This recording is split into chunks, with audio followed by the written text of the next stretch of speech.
During the last 20 years, I have speculated on the event. We live in events. We are ourselves events by the fact that we're changing all the time.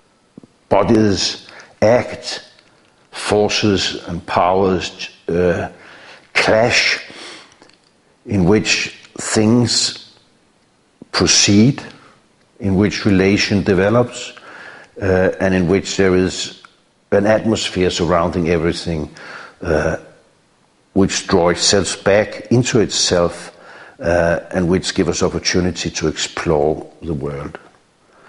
The event is a mystery, might be a happy mystery. It's an opening to us if we want to.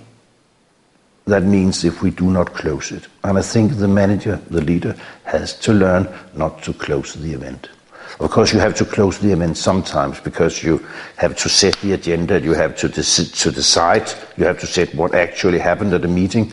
But most of the time, you could not perhaps postpone it, but let it hover in a certain uncertainty and insecurity. We have to look behind things and we have to look front.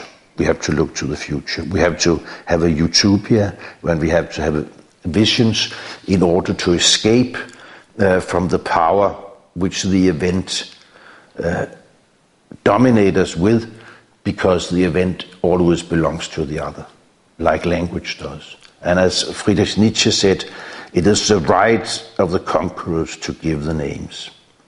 And because it is the right of the conquerors to give the names, we shall be very suspicious about naming.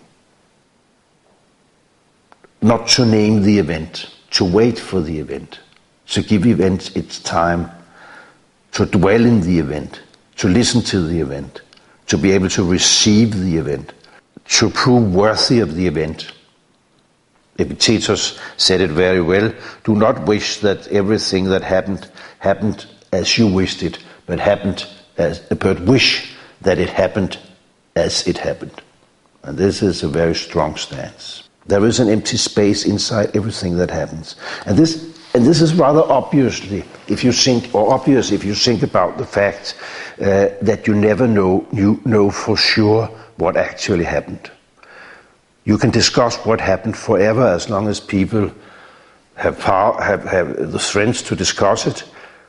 Its capacity of being an empty space means that it is a creative place.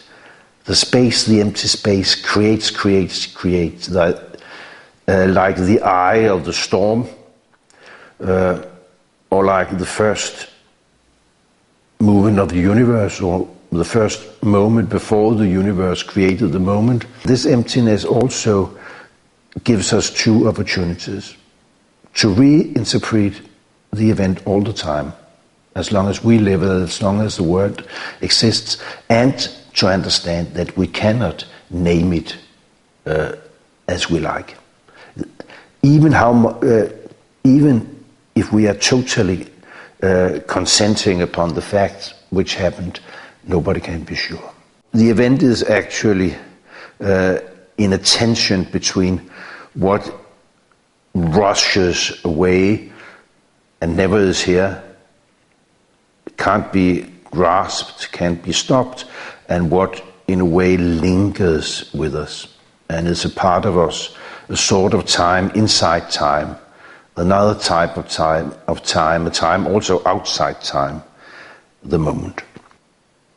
The events inside the narratives could always be interpreted different.